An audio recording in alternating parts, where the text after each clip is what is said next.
yeah. Tsikira avy aminao no nanakatona lay varavarany fahiny, yeah. Le fona fafiko atray tsy mba namoakehitriny efa nitsiry, yeah. Manatena fa hoe hoany ilanao fona tsy ho avelako no fianefa izany.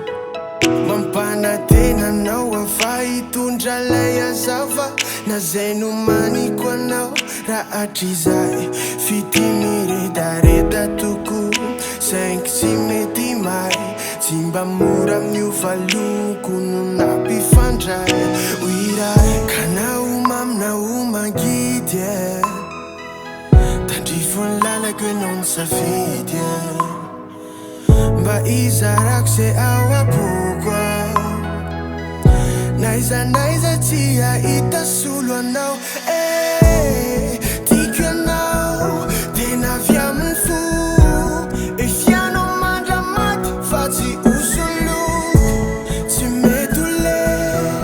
filay fity ny atsika sy anao iriko hodory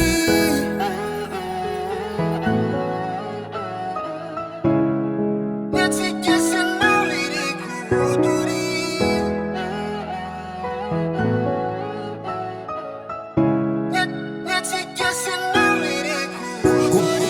Vakansetra efa nitantany valakana iatreto mbola tsy ampany izy jiabijiaby fa tsy ny ampany meky dominy anao hatrany ampara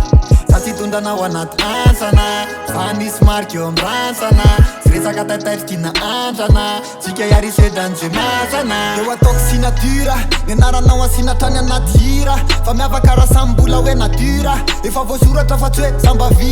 sambavery refeo akaikinao mikatina mivery iara-maky vaky apitsy mistery ny anadahanao raha beau-frère mila namana fa ny ao ambovo bafy de raha beau-frère nakotranao za tsy miraiky foko efa nasinao ambraty tsy mila pikraky niza mandrapiraby niza mandrebireby fa raha raha mipity mandraky izay tsy mavaky ka naomam mangidy tandrifony lalako enao ny safidy mba izarako zay ao apoko naiza tsy ahita solo anao